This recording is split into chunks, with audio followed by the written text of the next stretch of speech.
রমজান মাসের শুরুতে নতুন করে আবার রমজানের চাঁদ উঠাইয়া আল্লাহ আবার ডাক দিছে, ইয়া আইয়ুহাল্লাযীনা আমানু, হে ঈমানদার, আমি তোমার রব বলছি, আমি তোমার আল্লাহ বলছি, বান্দা 11 মাস তোমারে ডাকছিলাম গুনাহ ছেড়ে দিতে, নেকি অর্জন করতে, আদেশ পালন করতে চেয়েছিলাম তোমার জন্য তাকওয়া।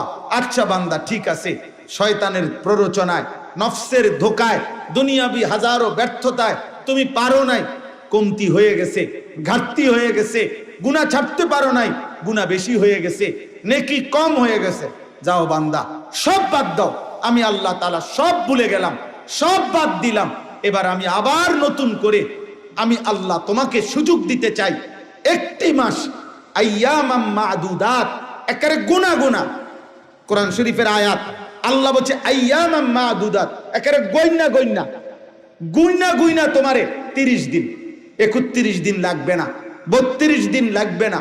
সাফ কথা বান্দা, কথা কথাই গুনবা, তুমি নিজে গুনবা 30 দিন অথবা 29 দিন, 31 হবে না, প্রয়োজনে 30-এর একদিন আগে শেষ করে দেব।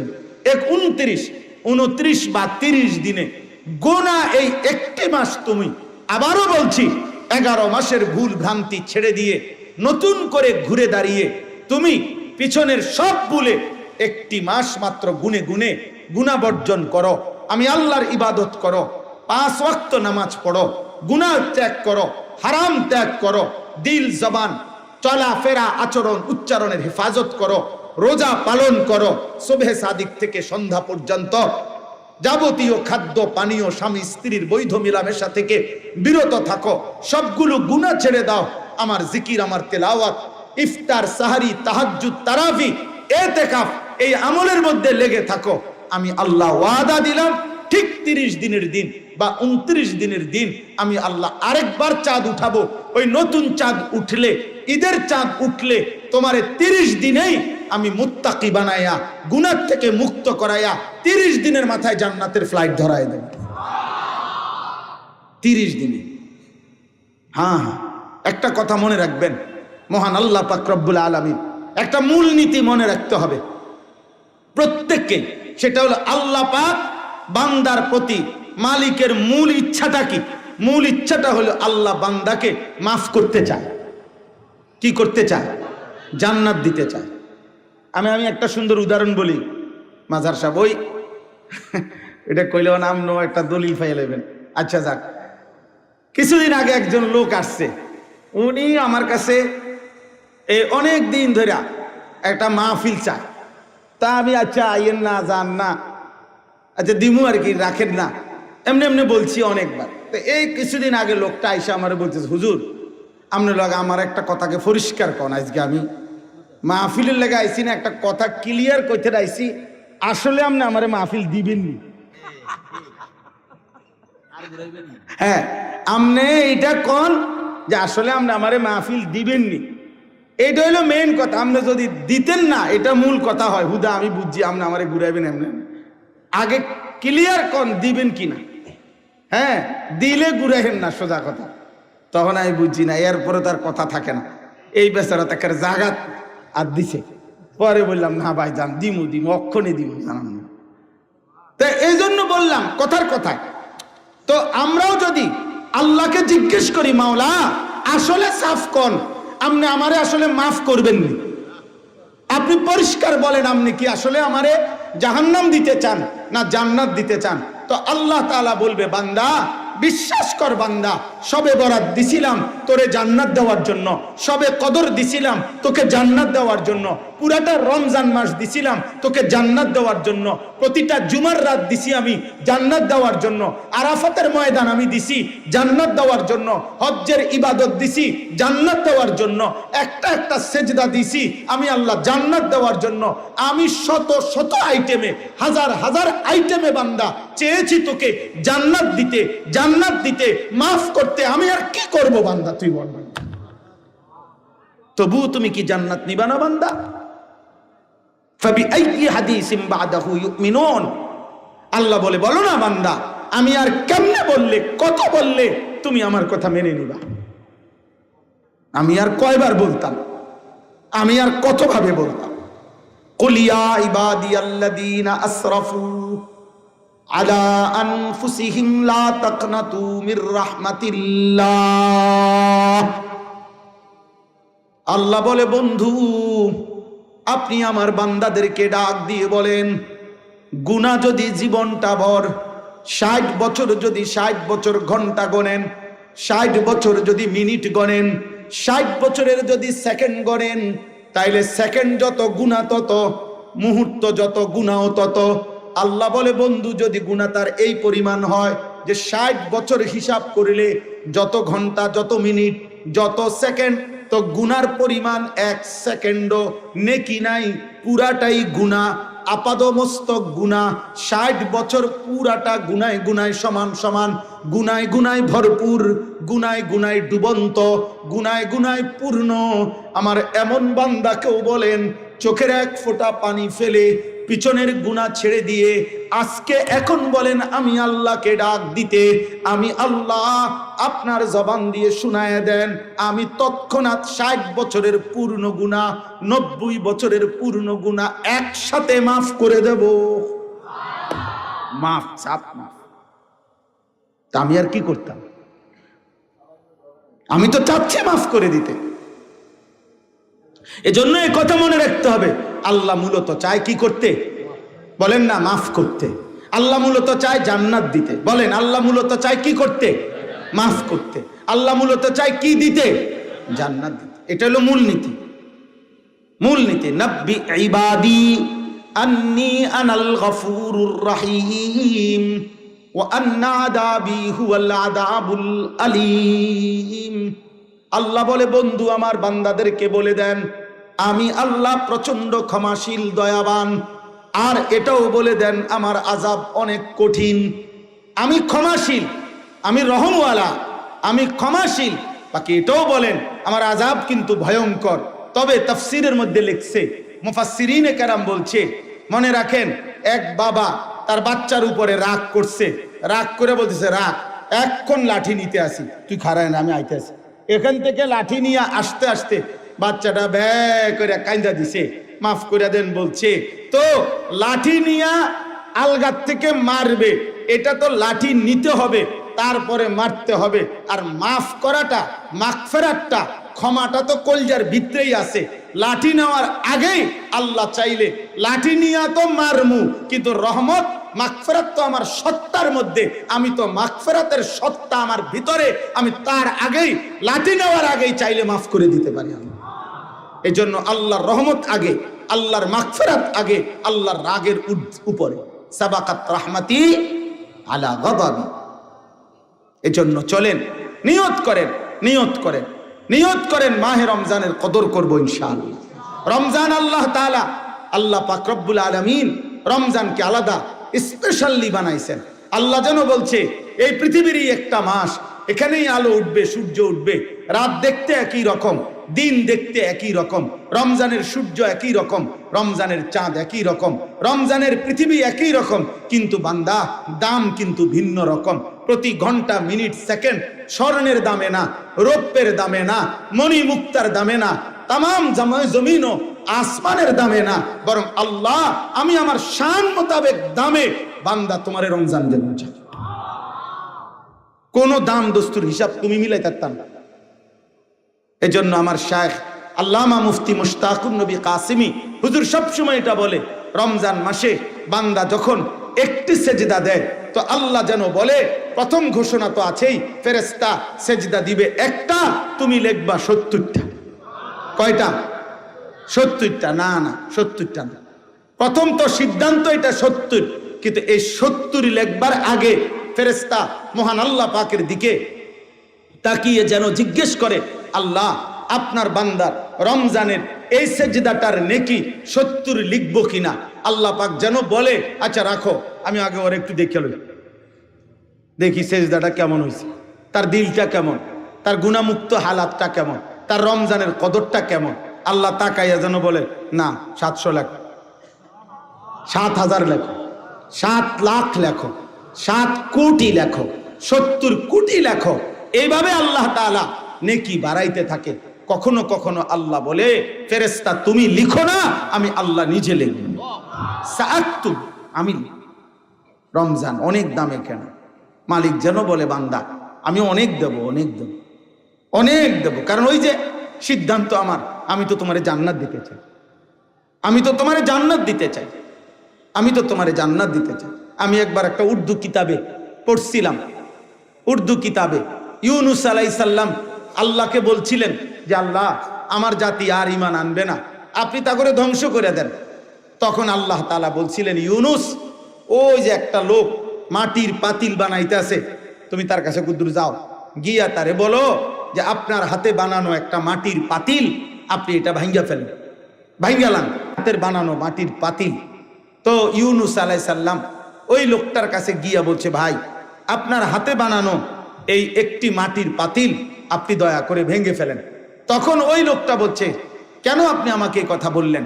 যে মাটির পাতিল আমি নিজের হাতে কষ্ট করে বানাইছি, আমি এটা আবার ভাঙবো কেন? আমার হাতে গড়া পাতিল আমি ভাঙবো না। ইউনুস আলাইহিস সালাম আল্লাহকে বলছে, আল্লাহ ওই বেটা তো বলতেছে তার হাতে গড়া মাটির পাতিল সে ভাঙবে না, সে ভাঙতে চাচ্ছে না কোনোভাবে। মহান আল্লাহ পাক রব্বুল আলামিন বললেন, ইউনুস তাইলে যারে আমি 9 মাস মায়ের রেহেমের মধ্যে আমার নিজ হাতে আমার যে বান্দাকে নাক লাগাইলাম, চোখ লাগাইলাম, হাত লাগাইলাম, সারা দেহ আমি সাজাইলাম, আমার বান্দাকে আমি তিল তিল করে বানাইলাম, আমার হাতে গড়া বান্দা আমি কেমনে ধ্বংস করে দেব? ধ্বংস করে দেব কেন? আমি তো অপেক্ষায় আছি সে যদি কোনোদিন রাত গভীরে মাফ চায়, সে যদি কোনোদিন ফিরে আসে, সে যদি কোনোদিন রাত গভীরে আসে। ইন আতাইতানি লাইলান আতাইতুকা লাইলা, ইন আতাইতানি নাহারান আতাইতুকা নাহারা।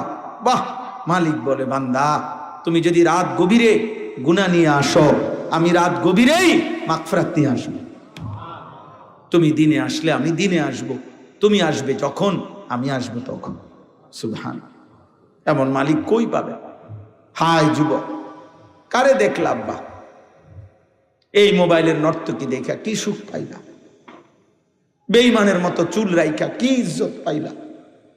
কোন বেঈমান কোনোদিন তো তোমারে দেখতেও আসবে না, ধন্যবাদ জানাইতেও আসবে। এই পৃথিবীর কোন বেঈমান, যারা বেঈমান মুশরিকের মতো চুল রাখো, কোন মুশরিক, কোন বেঈমান আজ পর্যন্ত কোনোদিন তোমার একটা ধন্যবাদ জানাইছিনি? যে পৃথিবীতে যারা যারা যারা যারা আমার মতো চুল রাখছেন তাদেরকে ওয়েলকাম, তাদেরকে ধন্যবাদ। একটা বেঈমানও তো জীবনে কোনোদিন ধন্যবাদটুকু জানাবে না। অথচ রাসূলুল্লাহ সাল্লাল্লাহু আলাইহি সাল্লাম তো হাদিসে স্পষ্ট বলেছে, আমার একটা একটা সুন্নাত আমার যেই উম্মত পালন করবে, আমি মুহাম্মদ সাল্লাল্লাহু আলাইহি সাল্লাম, আমি নবী ওয়াদা দিলাম, উম্মত আমার সুন্নতের আশিক তোরে আমি সাথে নিয়ে আমি একসাথে জান্নাতে ঢুকবো। তো তিনি তো ওয়াদা দিছেন, নবী সাল্লাল্লাহু আলাইহি সাল্লাম তো ওয়াদা দিছেন, উম্মত আমার সুন্নাত অনুসরণ করো, আমি তোমাকে সঙ্গে রাখবো, তুমি আমার সঙ্গী হবে, তুমি আমার সঙ্গী হবে, তুমি আমার সঙ্গী হবে। কার মতো হারায় গেল নওজোয়ান? মুসলমানের বাপ আপনারা যারা অভিভাবক আছেন, আপনারা আপনাদের চোখের সামনে আপনাদের ছেলেগুলোকে কেন ছেড়ে দিলেন? ছেড়ে দিলেন কেন? এই ব্যর্থতার দায়ভার কার? একটি সমাজ এইভাবে চারিদিকে মুসলমান, প্রত্যেক ওয়াক্ত নামাজ মসজিদের মিনারা থেকে আজান হয়, 5 ওয়াক্ত নামাজের আজান হয়, চারিদিকে মাদ্রাসা, প্রতি 5 কিলোমিটার জায়গার মধ্যে মাদ্রাসা আছে, চারিদিকে মাদ্রাসা, চারিদিকে মসজিদ, দাড়ি টুপিওয়ালা মানুষ, চারিদিকে আল্লাহর কোরআনের তিলাওয়াত, এত হাফেজ, এত আলেম, এত হাজি, এত ইমাম, এত খতিব, এত জুমার বয়ান, এত কিছুর ভিতরে থাইকা আপনার ছেলেটা 365 দিনে খোদার 1 বছর কোনদিন ফজরের নামাজ পড়ে না। এটা আপনার ছেলে কেমনে, মুসলমানের বাচ্চা কেমনে, আমি এটা বুঝি না, আমি বুঝি, আমি বুঝি না।